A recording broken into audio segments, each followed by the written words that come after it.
So would you love to see people disagree, but yet be able to do it maturely?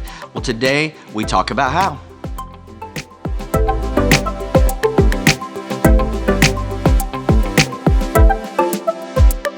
Welcome to Living Life Strong, where I give you powerful tips about how you can happen to your life instead of your life happening to you. Let me tell you, it is unbelievable to me that so many of us, yes, I said us, have forgotten how to disagree maturely. We certainly know what we believe, we know why we believe it, but we have lost the art of actually disagreeing maturely, or as some people say, would agree to disagree. And I've seen friendships torn apart. I've seen people leave churches, families split, simply because we have forgotten how to actually disagree maturely. And I think all of us would aspire to maturity, if not think that we are already mature. And so if that is the case, then we need to actually learn to disagree with some maturity. So first of all, as we launch into this, it is important to realize that, to be honest, there are some battles that are just not worth picking. I mean, like, everybody wants to argue nowadays, but I think there are some things that I feel strongly about, but they have more opportunity to defend somebody else than it's worth, so I just don't go there. See, our job is actually in this world to make a difference. Everybody's out to make a point, but very few of us out to make a difference. And I want to encourage you that making a difference is more important than us expressing our opinion. And you don't have to address every single irritation that comes along. There are some things that you need to stand up for, but there's a lot that are just not worth the fight. But when we do find something that we don't understand, we should ask people questions. And I'm saying ask questions in order to learn, not just asking questions in order to criticize.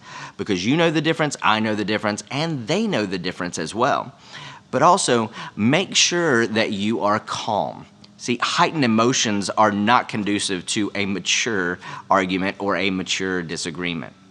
See, if somebody has pushed your buttons, if somebody has triggered you, my encouragement to you is be quiet, whether it be verbally or on social media.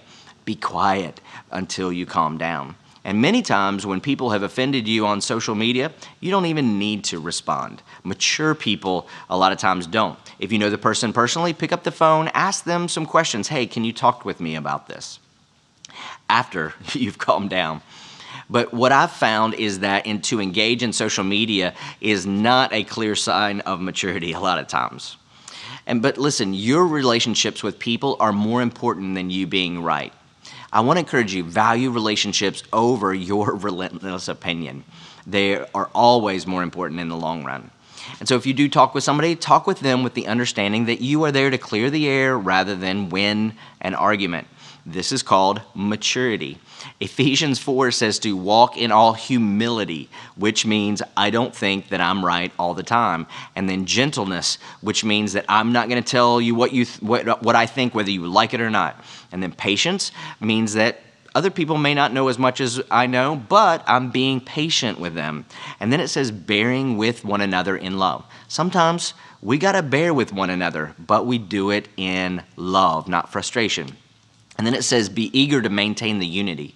And that word unity is what we're actually looking for.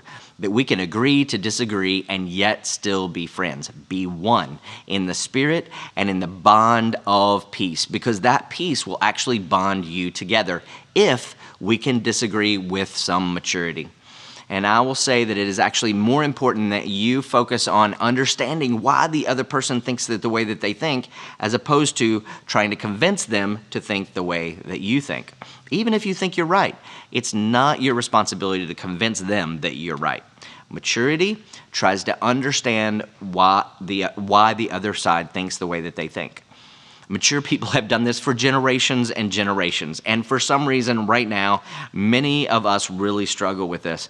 It's easy, it's simple, and I want to encourage you to step back and just realize you may not be correct. Try and understand their point of view and resist trying to convince them that you are the correct one. This is how you agree to disagree. This is how we can disagree maturely. Have a great day and live life strong.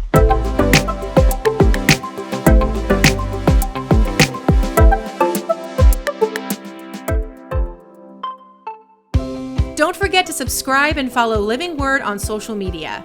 We post content each and every week, and you don't want to miss out. Subscribe to our YouTube channel, our Facebook page, and our Instagram, and make sure to turn on notifications for all three, so you'll receive the latest news, updates, and content right at your fingertips.